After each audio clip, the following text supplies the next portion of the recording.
काय म्हणतोय साहेब ओंकारनाथ? आज मंडलिकांनी ऑफिस शब्द वापरला नाही. हातातली पर्स शेजारच्या साईड टेबलवर ठेवत सायरा म्हणाली,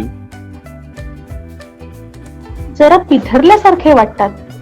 मी सुद्धा अंदाज करते. तू तसं करत नाहीस ना? माझा प्रयत्न चालतो. नेहमी यश मिळतं तसं नाही. आणि सतत डोळ्यांसमोरच तो विषय असला की जास्त कठीण जातं. That's true.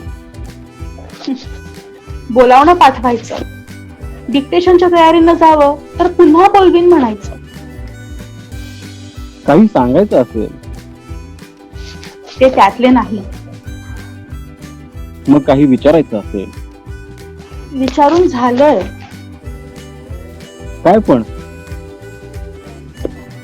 ते मला आवडतात की नाही ते. रिअली?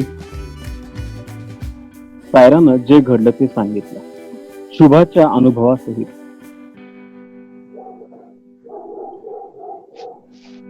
शुभा खोटं बोलायची नाही. विवाहित पुरुषांबद्दल हा अनुभव काय येतो? सांगणं जरा अवघड आहे. तुम्हालाही? मीही एक पुरुषच आहे ना. निसर्गानं स्त्री आणि पुरुष असे दोनच घटक निर्माण केले. या दोघा घटकांचं वस्तुनिष्ठ चित्रण करण्यासाठी तिसरा घटक हवा, तर योग्य उत्तर मिळेल. निर्लेप मनानं एखादी स्त्री किंवा पुरुष सांगू शकणार नाही. बाई नॉर्मली म्हणेल पुरुष लंपट असतातच, आणि पुरुष सांगू लागला तर ते समर्थनच ठरेल. या व्यतिरिक्त तिसरी प्रतिक्रिया कुणीच सांगू शकणार नाही. विवाहित स्त्री पुरुषांच्या बाबतीतच हे असं काही घडतं असं तू समजू नकोस. आई, बाप, भाऊ, बहीण, नवरा, बायको, सासरची माणसे, मित्रमैत्रिणी, जितक्या साखळ्यांनी माणूस माणसाला जोडला जातो त्या सगळ्या धारणेतून मी बोलतोय. भावाभावांचं ना, भावा बहिणींचं एकमेकात पटलं नाही तर आई वडिलांना सोडून मुलं पळाली तर, स्वतःच्या मुलाला कोणी घराबाहेर काढलं तर लोकांना फारसं बिघडलंय असं वाटत नाही. पण कोणी घटस्फोट वगैरे घेतला तर विलक्षण बोलबाला होतो. असं का पण? पती पत्नी हे कुटुंबाचे, संसाराचे मूलाधार आहेत. ते नुसतंच सेक्सचं नातं नाहीये. म्हणून एकमेकांच्या अपार विश्वाचं प्रतीक आहे. म्हणून नैसर्गिक नियम म्हणून पती पत्नीनं शारीरिक टाहो ऐकून प्रतिसाद देणं हे शेवटचं टोक समज. आयुष्यातलं गौरी शंकर म्हणून तेवढी एकच फ्रिक्वेन्सी असते का? नाही. एखाद्या माणसापाशी असंख्य पातळ्यांवरून हा विराट जीवनाला कडकडून बेडण्याची, स्पर्शून घेण्याची क्षमता असते. शिखरावर पोहोचताना प्रत्येक वळणावर, प्रत्येक उंचीवर त्याचं गौरी शंकर असतं. तो अशा ठिकाणी थांबतो, वळून पाहतो. हाकारे तोंडावर हात ठेवतात तसं तोंडावर हात ठेवून तो हाका घालतो. मी एखादी उंची गाठली हे त्याला सांगायचं असतं. त्या टप्प्यावर त्याला शाबास हा प्रतिध्वनी हवा असतो. त्यानंतर त्याला वरच्या फ्रिक्वेन्सीवर जावंसं वाटतं. कोणत्या माणसाला कोणत्या आणि किती उंचीवर विश्राम घ्यावासा वाट,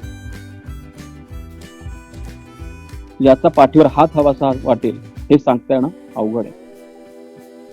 जेवढं उंच शिखर निवडाल तेवढे सोबती कमी. आयुष्यात मित्रमैत्रिणी येतात, दुरावतात. संघर्ष नसताना वितुष्ट न येता लांब जातात का? या प्रश्नाचं उत्तर माहिती नाही. कधी आपल्याकडून त्यांना प्रतिध्वनी मिळत नाही, कधी त्यांच्याकडून येत नाही. मग दुसऱ्याचा शोध. हा कृतज्ञपणा म्हणता येईल का? फसवणूक नसेल तर नाही. संवेदनाक्षम मन म्हटलं की ही प्रोसेस अटळ आहे. प्रत्येक पुरुष, स्त्री, लहान मूल याची जी प्रगतीची गरज आहे, मित्र असेच निवडले जातात. वेगवेगळ्या वृत्तीचे, फक्त पती आणि पत्नी ह्या नात्याची साखळी गळ्यात पडली की संपलं. तेच का? तीच संसाराची ट्रॅजेडी आहे. लग्नाला जेवढी जास्त वर्ष होतात तेवढे जास्त संघर्ष. अंडरस्टँडिंग वाढायला नको? कॉम्प्रोमाइज नावाची गोष्ट असते ना. तडजोड आणि संवेदना ह्या एकाच नाण्याच्या दोन बाजू आहेत.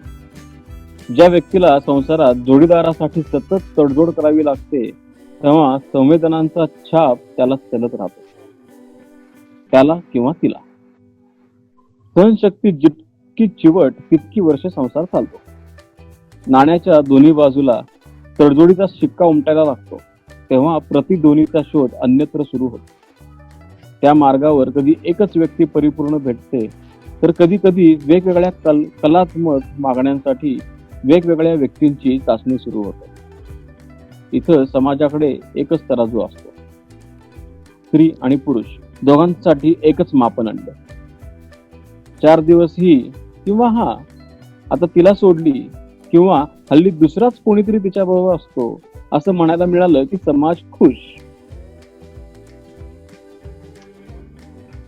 पण ही बकबक विवाहित माणसांच्याच मागे का? सॅमसन अँड डिलायला पिक्चर पाहिलंयस का?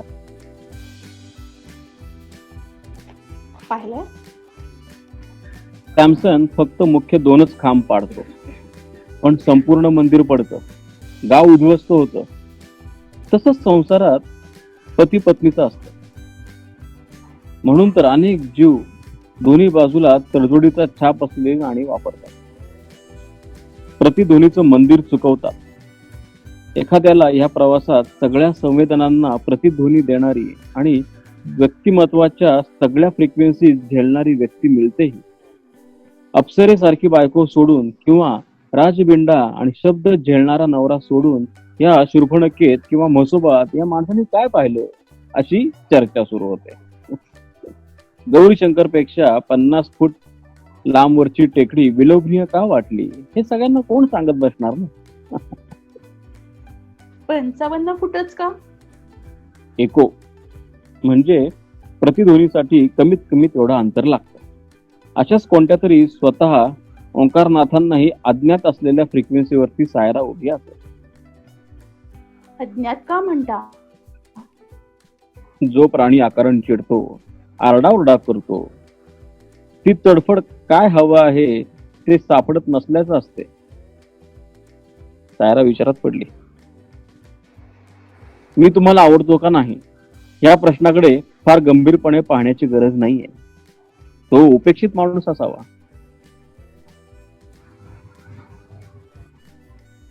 दुसऱ्या दिवशी ओंकारनाथ आपल्या केबिन मध्ये आले आणि बघतच राहिले.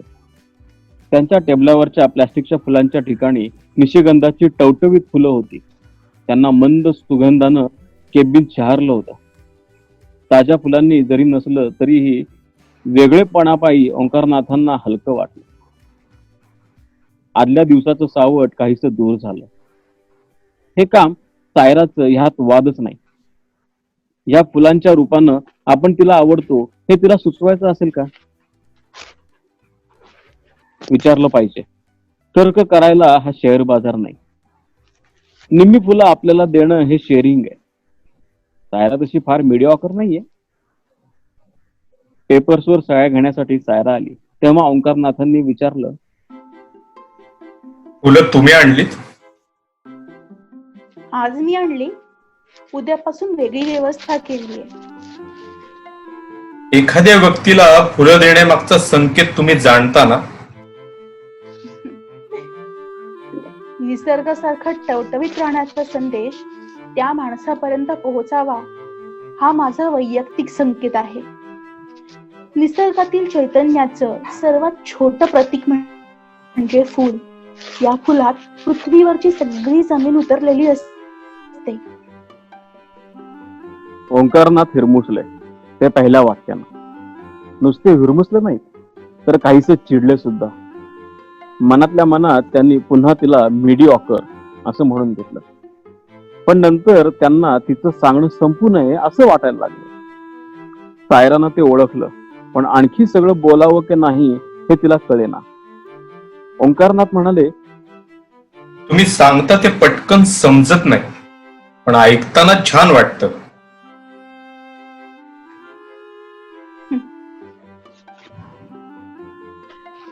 फूल म्हणजे मातीचा हुंकार, पावसाच्या प्रत्येक थेंबाला दिलेला प्रतिसाद. म्हणून एक फूल एकदाच जन्माला येतं. टेलिफोनवरच्या प्रत्येक वाक्याला आपल्याला ऐकणाऱ्याकडून कमीत कमी हुंकार हवा असतो. तसं हुंकाराच्या अलीकडे उच्चारच संभवत नाही. या फुलातला सुगंध म्हणजे आकाश तत्व. का? आकाशच का? त्याला अंत नाही म्हणून. सुगंधाचा प्रारंभ आणि शेवट शोधता येत नाही, म्हणून वाऱ्याचा एक हलकासा झोका त्याला जिथपर्यंत नेईल तिथपर्यंत त्याचा आकाश. वारा म्हणजे जमीन आणि आकाश यांचं मिलन अंकुरित झालं, हा संदेश माणसापर्यंत नेणारा दूत. एका फुलात मला इतकं दिसतं. ओंकारनाथ त्या सगळ्या कल्पना विलासात काही काळ हरवले, इतके की त्यांना वारा याचं प्रयोजन ऐकूच आलं नाही. ते लगबगीनं म्हणाले, वाऱ्याचं काय म्हणालात? तुमच्या भाषेत सांगते. वारा म्हणजे पब्लिसिटी ऑफिसर. छे, तुम्ही काहीतरी वेगळं म्हणालात. मी जरा मध्ये ब्लँक झालो होतो. सॉरी. त्यात काय मोठंसं? माझंही कसं होतं. एखादं गाणं संपूर्ण आवडतं म्हणजे ओळ न ओळ ऐकायची असं मी ठरवते, आणि ते गाणं संपल्यावर मला कळतं की मी मधलं कडवं ऐकलंच नाही. इतकं सांगून सायरानं शांतपणे फाईल सहीसाठी पुढे केली. दुसऱ्या दिवशी ओंकारनाथांना त्यांच्या टेबलावर नेहमीचीच प्लॅस्टिकची फुलं दिसली. ते प्रथम काही बोलले नाहीत, पण त्यांची नजर सतत सायराच्या फ्लॉवर पॉटकडे वळत होती. मध्येच काही कामाचे कागद घेऊन टिपणीस तिच्या टेबल पाशी गेली. तेव्हा तिनं खाली झुकून त्या फुलांचा वास घेतला. प्रसन्नतेनं टिपणीसनं डोळे मिटले. दुसऱ्यांदा खाली वाकून तिनं त्या फुलांचं चुंबन घेतलं. ओंकारनाथांना सायराची कालची सगळी वाक्य आठवली. त्यांनी मग त्यांच्या माना न टाकणाऱ्या प्लॅस्टिकच्या फुलांकडे पाहिलं. माती, आकाश, मिलन, अंकुर, दूत याऐवजी त्यांना त्या फुलात पॉलीप्रॉपिलान, पॉलिथिलीन, पॉलिएथिलीन, MHDP इत्यादी असले घटक दिसायला लागले. त्यांनी सायराला बोलवलं. इफ यू डोंट माइंड, ही फुलं तुम्ही घ्या आणि तुमची फुलं इथं माझ्या टेबलावर ठेवा. शुअरली.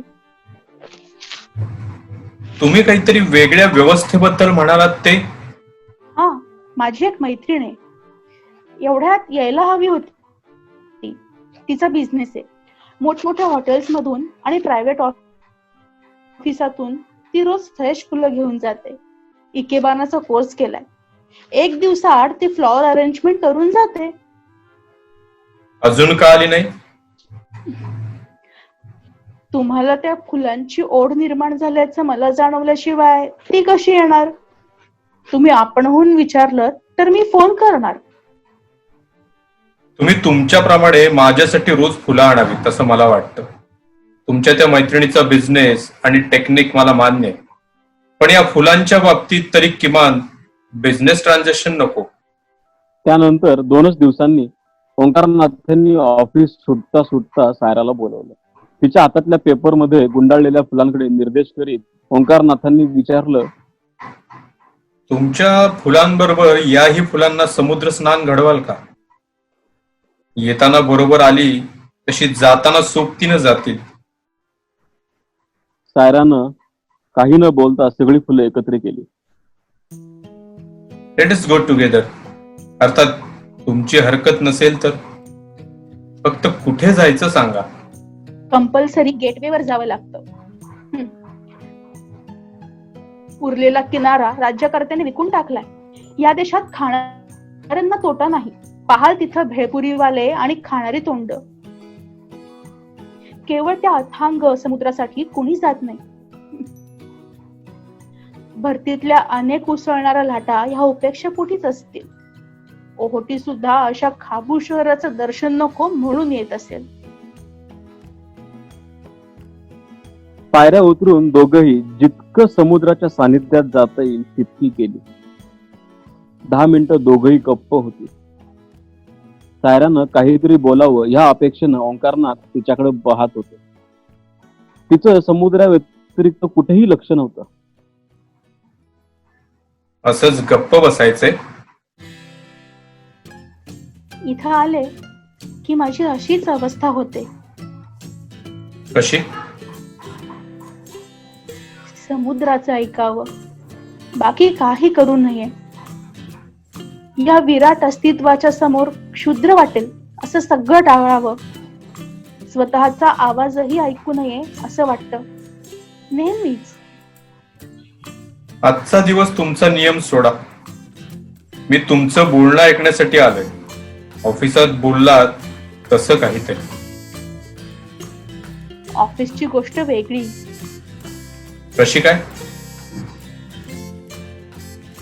ऑफिस म्हणा, घर म्हणा, तिथं वास्तूपेक्षा आपण मोठे असतो. मालकीचा अहंकार तिथं बोलतो. आपण क्षुद्र आहोत ह्याची जाणीव स्वतःला करून देण्यासाठी समुद्राजवळ बसायचं असतं. निसर्गाची प्रत्येक निर्मिती भव्यच असते. तरी सुद्धा तुमच्या मते अतिभव्य काय? माणूस. अहो, आता एवढ्यात तर तुम्ही क्षुद्र म्हणालात. त्याची निर्मिती या अर्थानं अतिभव्य. म्हणजे कसं, समोरच पहा, हा महासागर, ते क्षितिज, आकाश मोजता येणार नाही, पण आपल्या एवढ्याशा डोळ्याला ते दिसतं. रेटिना केवढासा, ब्रेनला संदेश देणारी ऑप्टिक नर्व केवढीशी असेल, ती मेंदूला नेमकं काय सांगत असेल. मेंदू हेच एक प्रचंड विश्व आणि त्याच्याही पलीकडे मन. प्रत्येक माणूस वेगळा आणि प्रत्येक माणूस एकदाच. महाभारताच्या आधीपासून तो माणसं घडवतोच आहे, पण रिपिटेशन नाही, डुप्लिकेशन नाही. ओंकारनाथ आश्चर्यानं सायराकडे बघत होते. त्यांना आता समुद्र दिसत नव्हता, सायराला समुद्र दिसत होता. ओंकारनाथांना अस्तित्व नव्हतं. एक विचारू? हा प्रश्नही समोरच्या अथांग सागराकडून आल्यासारखा सायराला वाटला. माणूस तर सागरापेक्षा अथांग, समुद्राच्या लाटांना शब्दरूप देणारा नाद. अवश्य. तू एवढी विचारी पंकज मध्ये कशी काय फसलीस? कधी म्हणण्यापेक्षा कशी? आपण सायराला कसं म्हणालो याचं ओंकारनाथांना नंतर नवल वाटलं. तो आवडला म्हणून. त्यानं फसवल्यावर सावरलंस कस? सर, पहिली गोष्ट म्हणजे त्यानं फसवलं नाही. तो त्याला झेपेल तसं वागला. कोणत्याही माणसाला फसवणारा दुसरा माणूस नसतो. कुणाची हिंमतच नसते. आपण गुलाम व्हायला तयार असतो, तिथं फसतो. कोणत्याही क्षणी आपण आपलं मालक असलो पाहिजे. हे ओंकारनाथांना पटकन समजलं. तरीही सायराचं वय आणि प्रेमभंगाचा फटका ही सांगड घालणं अवघड होतं. ते म्हणाले, मिस सायरा, हा तुमचा आजचा विचार झाला. आमच्या आयुष्यात प्रेम वगैरे भानगडच नाही, पण तो भयानक अनुभव असला पाहिजे. 2 ओळीत सांगते. आग आहे इश्क, दुसरी काय उपमा द्यायची. पेटून नाही ह्यात नसते राख होऊ द्यायची. ग्रेट. असं कोणी म्हटलंय? शायरीकार पाटणकरांनी. प्रेमात हे शक्य आहे का? त्यालाही उत्तर आहे, पण तेही कवितेत. सांगा. उम्र जलवों में बसर हो ये जरूरी तो नहीं, हर शबे गम की सहर हो ये जरूरी तो नहीं, सबकी नजरों में हो साकी ये जरूरी है, मगर सब पे साकी की नजर है ये जरूरी तो नाही. इथं साकीचा अर्थ परमेश्वर असा आहे. आम्हाला सगळाच अर्थ जरुरी आहे. ओंकारनाथांनी अगदी मनापासून विचारलं. ज्या व्यक्तीवर आपण मनापासून प्रेम केलं ती दुसऱ्याची झालेली तुम्हाला चाललं? सर, प्रेम एक शिडी आहे. तिचं एक टोक नरकाकडे असतं तर दुसरं टोक स्वर्गाकडे नेणारं असतं. प्रेमात अधिपत्याचा भाव आला की प्रवास खालच्या दिशेनं सुरू झाला असं मानावं, आणि प्रेमात संपूर्ण समर्पणा व्यतिरिक्त अन्य धारणा आली नाही तर ती वाट स्वर्गाकडे जाते. स्वर्ग म्हणजे आनंद आणि नरक म्हणजे मालकी हक्क, अहंकार. अहंकार म्हणजे स्वामित्व. स्वामित्व अट्टहासाने मिळवता येत नाही. दुसरी व्यक्ती ते जुगारून देऊ शकते, मग त्याचं निर्माल्य व्हायला वेळ लागत नाही. समर्पण म्हणजे आनंद, प्रेमाचा महोत्सव.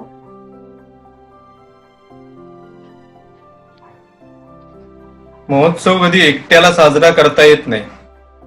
कंपनी नको? कशाला? दिवाळीत साधी फुलबाजी लावतानाही मित्र लागतो. फुलबाजीच्या आनंदापेक्षा जास्त आनंद मित्राच्या हातातील फुलबाजी अगोदर संपली याचा असतो. मान्य आहे, पण दुसऱ्यांना आपली ज्योत त्या दीपोत्सवात आपण होऊन लावायची असते. प्रेम करता करता त्या बेहोशीतही होश टिकवला तर दुसरी व्यक्ती समर्पणाचं महात्म्य जाणते की भ्याडपणानं शिडीकडेच पाठ फिरवून पिळते हे समजायला लागतं. शिडीपासून स्वतःचा बचाव करणारी नरकापासून जरूर वाचेल, पण स्वर्गालाही वंचित होते. पंकज कसा होता? प्रथम क्रांतिकारक वाटला. ओंकारनाथांचा चेहरा बदलला. तेव्हा सायरा म्हणाली, क्रांती म्हटलं की आपल्या डोळ्यासमोर लगेच झेंडा, लपवलेली हत्यारं असं काही काही येतं. स्वतःच्या विचारांप्रमाणे जगता येण्याचं स्वातंत्र्य म्हणजे क्रांती. स्वतःच्या कुटुंबातल्या माणसांना प्रेमानं किंवा विचार करायला लावून जिंकणं ही सुद्धा क्रांतीच. पंकज सारख्यांना ती झेपली नाही. मी त्याला समर्पित झाले होते संपूर्ण. त्याचा आनंद ही माझी प्रायोरिटी होती. आकांड तांडव करून प्रेम मिळवता येत नाही. प्रेमापेक्षा पैशापुढे वाकणाऱ्या पंकज सारख्या माणसापासून मी मुक्त झाले. या समाधानात तर मी आहेच, पण त्याच्या आनंदासाठी माझ्या प्रेमाची मी आहुती देऊ शकले. त्यामुळे माझ्यातल्या शक्तीचीही मला ओळख झाली. मी शिडी सोडली नाही, दिशा बदलली. ही तुमची भूमिका झाली. शक्ती समजू, पण पंकजला हे शोभलं नाही. जित्या जागत्या माणसांपायीच आपण कमजोर आहोत की बलवान हे आपल्याला समजतं. निर्जीव वस्तूंकडून हे शिकता येत नाही. वस्तूंचा संग्रह जितका वाढवत न्यावा तितका अहंकार वाढत जातो. सगळे संत महात्मे संग्रहाच्या विरुद्ध आहेत ते काय उगीच? परमेश्वराचं नामस्मरण करता करता ते शेवटी परमेश्वराचीही मागणी करत नाहीत. संध्याकाळच्या संधीप्रकाशातही लखलखीत प्रकाश ओंकारनाथांना वाटू लागला. आता त्यांना ही सायरा दिसेना, फक्त समुद्र दिसायला लागला. ते हरवले. निघूया ना? जाण्यापूर्वी आणखी काही सांगा. माझ्या आठवणीप्रमाणे कबीराचाच दोहा आहे हा. मला फेरके जुग भयो पंडित हुआ न कोय, ढाई अक्षर प्रेम का पडे सो पंडित होय. सर, प्रेम म्हणजे 2.5 अक्षर फक्त, भक्ती सारखीच. भक्ती म्हणजे प्रेमाची पुढची पायरी, इतकाच फरक.